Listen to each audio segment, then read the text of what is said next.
झारखंड में सरयू राय के जरिए बीजेपी कर रही बड़ा खेल। विरोधी का किला मजबूत होते देख हैरान हेमंत। बीजेपी की चुनावी तैयारी अब पकड़ेगी पूरी रफ्तार। नए अध्यक्ष का बीजेपी में हो रहा बेसब्री से इंतजार। सुफल के बाद लोबिन भी ज्वाइन करेंगे झारखंड बीजेपी।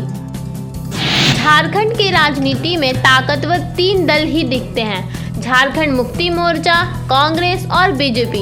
लोकसभा के पिछले 2 चुनावों में बीजेपी सबसे अधिक ताकतवर बन के उभरी तो 2019 के विधानसभा चुनाव में झारखंड मुक्ति मोर्चा, कांग्रेस और आरजेडी के गठबंधन ने बाजी मारी। 2014 के विधानसभा चुनाव में नरेंद्र मोदी की लहर थी, इसीलिए लोकसभा के साथ विधानसभा में भी बीजेपी ने बहुमत की सरकार बना ली थी।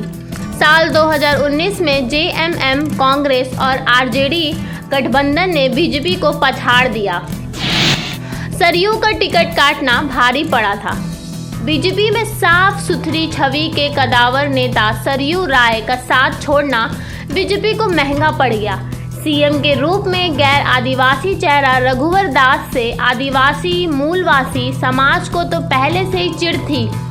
सरयू राय का टिकट काटने में उनकी भूमिका ने पार्टी के भीतर उनके कई दुश्मन खड़े कर दिए।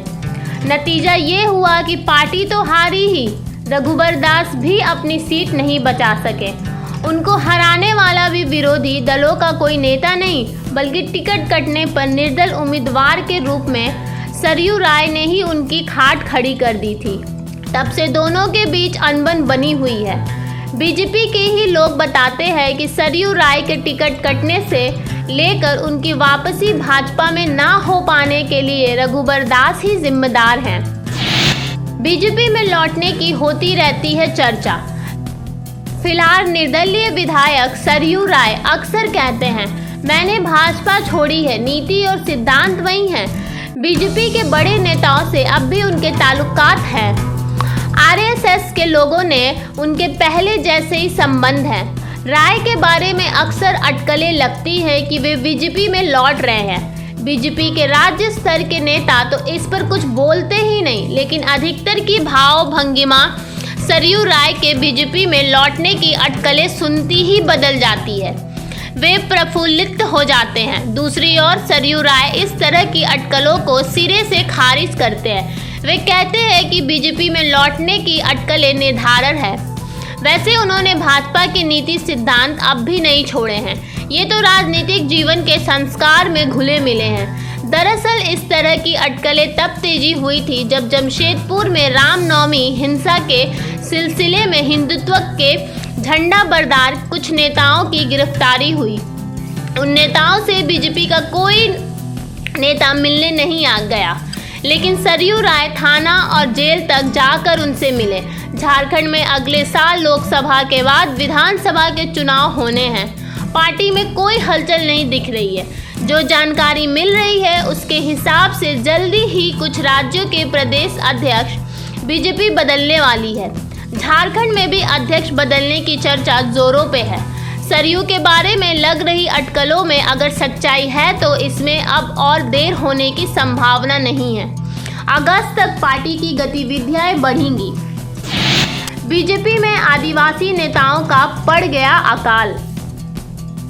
बीजेपी की सबसे बड़ी चिंता ये है कि 2019 के विधानसभा चुनाव में एक भी आदिवासी विधायक उसके टिकट पर नहीं जीता। लोकसभा चुनाव में पूर्व सीएम और केंद्रीय मंत्री अर्जुन मुंडा भी हारते हारते जीते थे। इसका संकेत साफ है कि आदिवासी समुदाय गैर आदिवासी चेहरे को पसंद नहीं करता। विधानसभा में नरेंद्र मोदी के नाम पर वोट करने से उसे परहेज नहीं, लेकिन विधानसभा चुनाव में उसके सामने सीएम का कोई आदिवासी चेहरा ही चाहिए।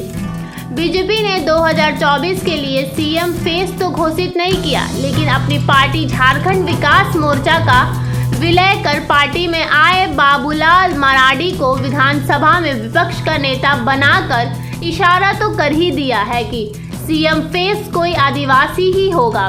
पार्टी में 2 ही पद महत्वपूर्ण होते हैं, पहला सीएम और दूसरा पार्टी अध्यक्ष।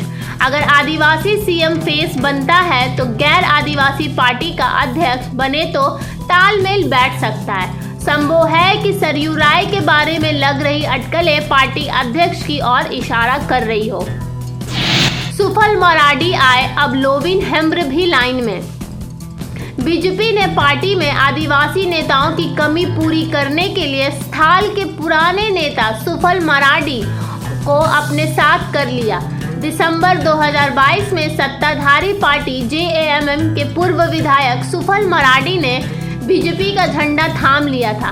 प्रदेश अध्यक्ष दीपक प्रकाश, विधायक दल के नेता बाबूलाल मराडी, संगठन महामंत्री कर्मवीर सिंह की मौजूदगी में सुफल मराडी ने बीजेपी ज्वाइन करने की औपचारिकताएं पूरी की। उनके साथ जुनास मुर्मू, महेश मुर्मू और पूर्व मुखिया कमल हास्ता ने भी बीजेपी की सदस्यता ग्रहण की थी। सुफल मराठी स्थाल परगना में कदावर नेता माने जाते हैं। लंबे समय तक उनका जुड़ाव जेएमएम से रहा। सुफल मराठी के बाद भाजपा की नज़र जेएमएम के विधायक लोविन हेम्ब्र पे है।